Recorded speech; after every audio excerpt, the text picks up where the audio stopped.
voice every day to the world and to your heart. Open up your eyes and let your spirit start. Say yes to the dreams you hold inside. Let your soul be your guide. In today's complex mortgage world, finding the right direction can be challenging. That's where Lighthouse Advisors comes in. With over 25 years of experience, we provide fractional leadership and executive oversight, guiding companies through transitions, growth, and innovation. From IMBs to brokers to credit unions to tech firms, our team of seasoned professionals is here to shine a light on solutions, ensuring your business thrives in every environment. At Lighthouse Advisors, we don't just guide, we empower. Together, let's create a ripple of success across the industry. Email us today at laura@lighthouseadvisors.com. Thank you for joining us today for another episode of Wednesday Wisdom. Today, we are joined by the incredible Virginia Fargo. She is a senior loan advisor at Empire Home Loans. Virginia, thank you so much for being here. It's my pleasure. Thank you so much for having me. I'm so grateful. Awesome. Well, Virginia, on Wednesday Wisdom, we always like to kick it off with, we go through life. We learned things from different people, from different teachers, from books, from all over the place. And sometimes some of those lessons, they stay with us. And I would love to hear from you. What is a piece of advice or a lesson that you learned that has really affected your life that you would like to share with us? Well, thank you so much for asking, Laura. I would say one piece of advice that has stuck with me is if you think you can, you're 100% right. But if you think you can't, you're 100% right. And that's really affected me because it's all about mindset.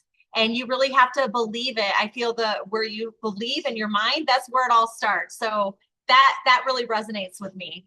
So Virginia, number one, I agree with you 1,000,000%. Such great advice. But I'd like to hear from you. Give me an example. Give me an example of a time where one side of your brain was kind of like, are you crazy, Virginia? Like, are you really going to do that? But then that other side said, no, I've got the can-do attitude here, and I believe I can. So share that with us. I mean, there's so many pinpoints in my life where I could apply it, but I'll share one monumental one. And that was just when I was back in college, when I was picking my degree. At that time in my life, in the season of my life, I was really big into science and I had big dreams of wanting to be a scientist. And I did that for about 9 years. But in my mind, I knew I could do it, even though everyone was like, oh, no, you'll never graduate. You just won't do anything with that. But I proved everyone wrong because in my heart and my mind, I knew I could do it. And I was able to graduate from ASU. I had my degree in biochemistry and I worked as a scientist for actually 9 years in that field before I got connected to the mortgage business. That is crazy. I love that story. And listen, biochemistry is no joke, getting a degree in that. I mean, that is definitely a challenging degree to go after and then to apply it, right? You worked as a scientist and then I guess you fell into the mortgage industry, I'm assuming somehow in there. So how did that happen? How did you transition? The transition was, it was pretty easy because at the time I was working in a lab where I would have to wear goggles. I'd have to wear a lab coat. I'd have to have my hair back. And I just absolutely love dressing up. And I was able to get into the mortgage business where I was in a beautiful office, dressing up every day. And I loved it. And I was able to communicate with people.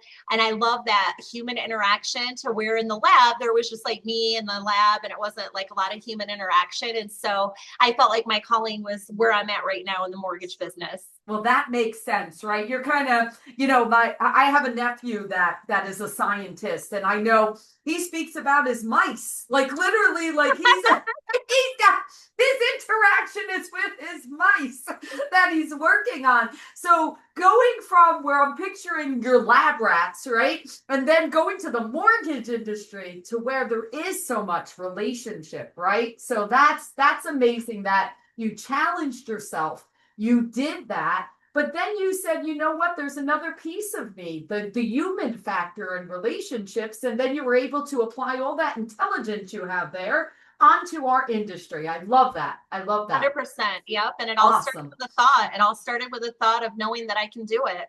Absolutely. And like you said, we can do anything that we put our mind to, right? Whatever Amen. that is. Yes, That's yes. right. Mhm. All right. So next thing I want to jump into, we speak about leadership because personally, I believe, leadership's not a title. Leadership is a mindset, stepping in and leading. And I believe we all have it. I believe every human on this earth, we all have leadership quality. But in your opinion, what do you think one of the most important traits that you should exude as a leader, and why? Very good question. And so my answer is it's like a recipe. I believe it's respect and empathy. I believe those are the two key ingredients to being a great leader, is being able to rise by lifting others with empathy and respect for that person, to understand everybody is going through different stages of their life. And you might be at one stage, someone might be at a different stage, and just having empathy and understanding that if you want to rise by lifting them, you kind of have to be empathetic and respectful of everything that they're going through too, because you don't know what everyone is actually, you see what's going on the outside, but you really don't know those deep layers of what that person is experiencing.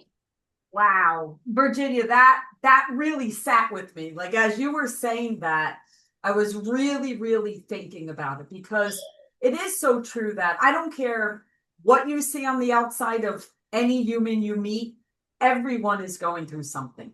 Like, now it's different levels of something, right? It could be the new baby at home and you're not sleeping. It could be a medical condition. It could be, just a difficulty with one of their children, or who knows? You could go through a laundry list. But the point is that every single person is going through something.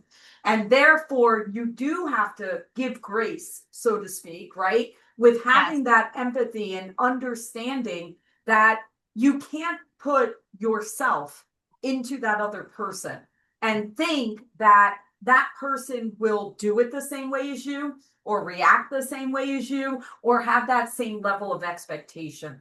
So you have to make sure that you take whatever that particular topic is, or that subject, or that task, and make sure that you apply it to them, not with the assumption that it has to be exactly the way you think, or the way you perceive it, or the way you may even get from point A to point B, right?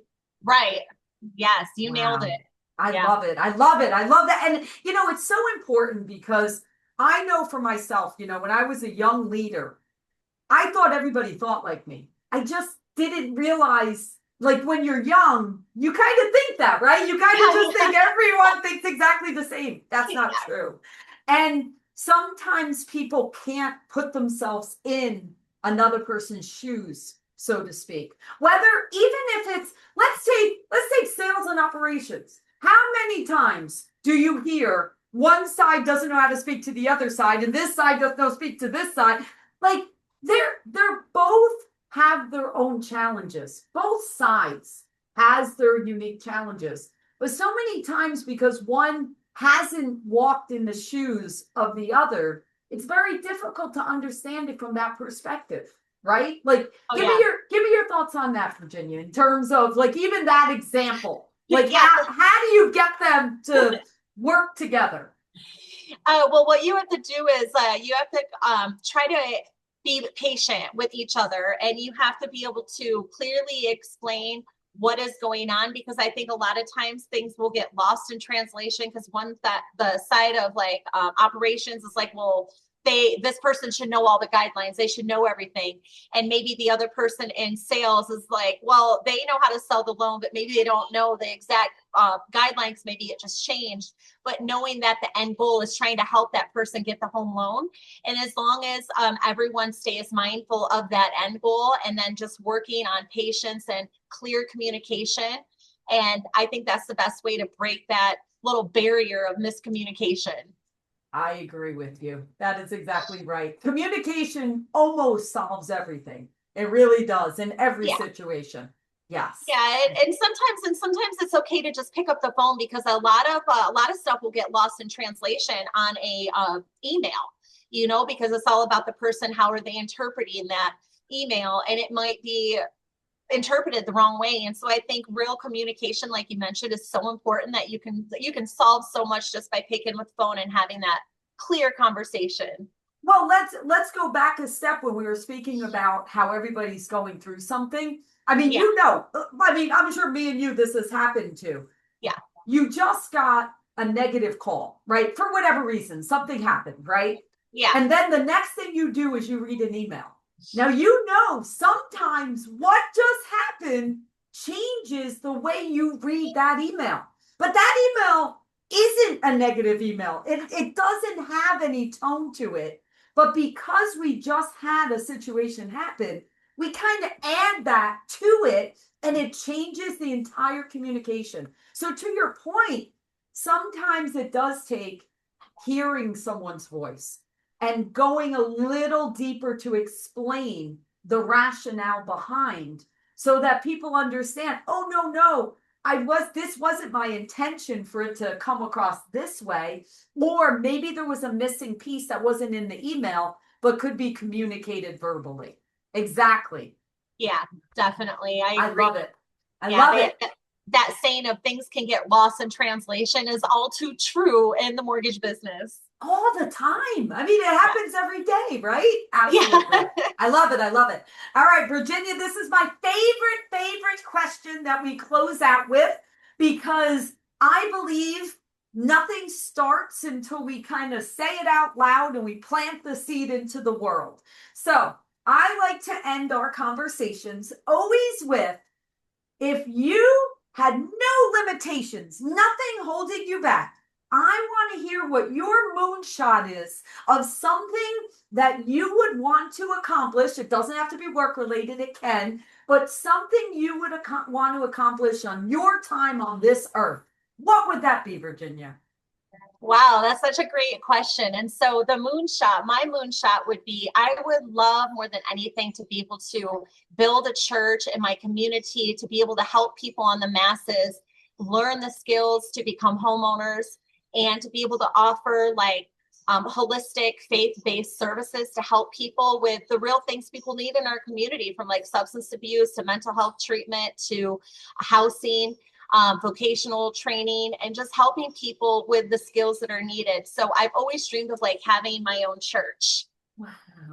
So my next question is, I don't see what's stopping you.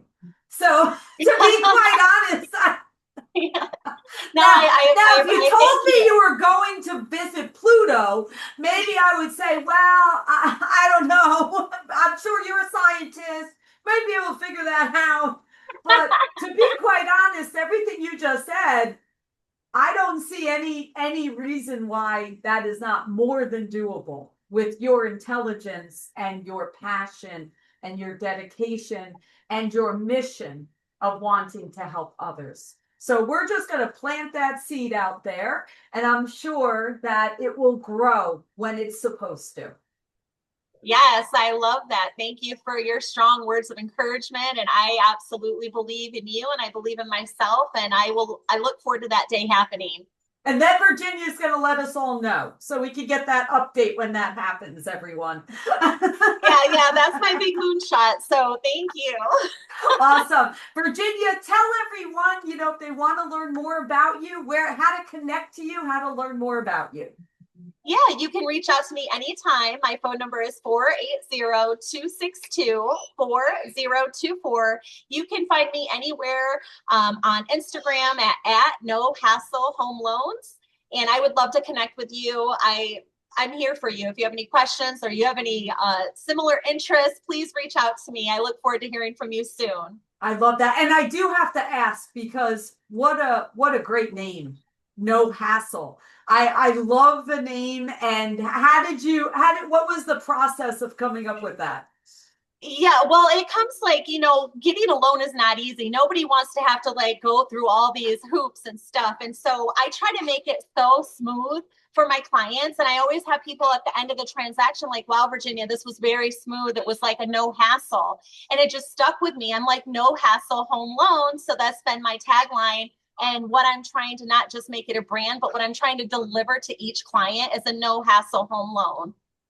I love that. And I know that you do that every day. All right. Well, thank you, Virginia, for your time. Thank you for sharing your wisdom with all of us, and keep shining brightly. Thank you. Thank you so much. I appreciate you.